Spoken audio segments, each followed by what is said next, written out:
Donc moi je m'appelle Joshua, je suis soigneur ici au parc animalier de Sainte-Croix. Tout commence déjà le matin, donc on a une première tournée à faire le matin qui est la tournée des nourrissages du matin et les nettoyages. Sachez que là, ce que vous allez faire, que ce soit au daim ou dans le bâtiment des ours noirs, c'est ce que fait un soigneur animalier absolument tous les jours. Votre mission, ça va être de nettoyer l'intérieur où elles dorment. Donc le but est très simple. Dès que vous voyez des crottes et de l'urine par terre, en fait, avec la ratisse, tu rassembles toutes les ce qui est sale en petits tas et après avec la pelle, tu récupères tout ça et tu mets dans la poubelle noire. Voilà. Souvent dans les émissions de télé, on ne montre que les aspects gratifiants en fait, du métier de soigneur, donc donner à manger. Certains animaux, on les voit se faire papouiller. Il y a un petit peu de ça, mais il n'y a pas que ça. 80% de mon temps de travail vont être vraiment du nettoyage et de l'entretien, et les 20% qui restent vont justement concerner cet aspect justement gratifiant du métier.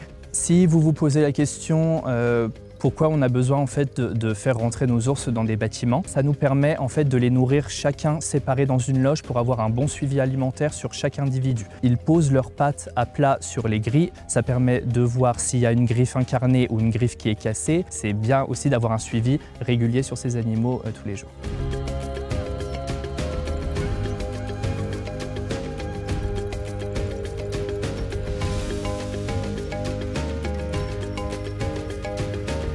Je suis Anthony Colère, je suis directeur zoologique du parc animalier de Sainte-Croix et ça fait une dizaine d'années qu'on a lancé l'activité Animalier d'un jour.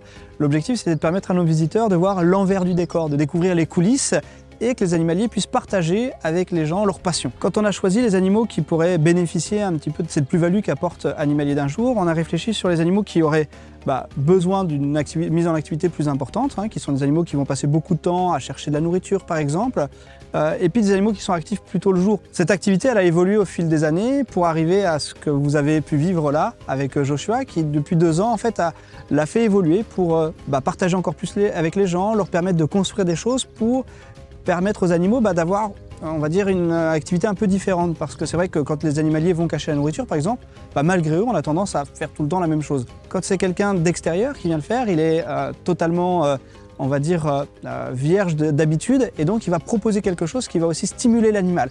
Donc cette activité, elle est vraiment intéressante parce qu'elle permet non seulement aux gens de découvrir l'envers du décor, et d'améliorer encore la stimulation qu'on va proposer à nos animaux.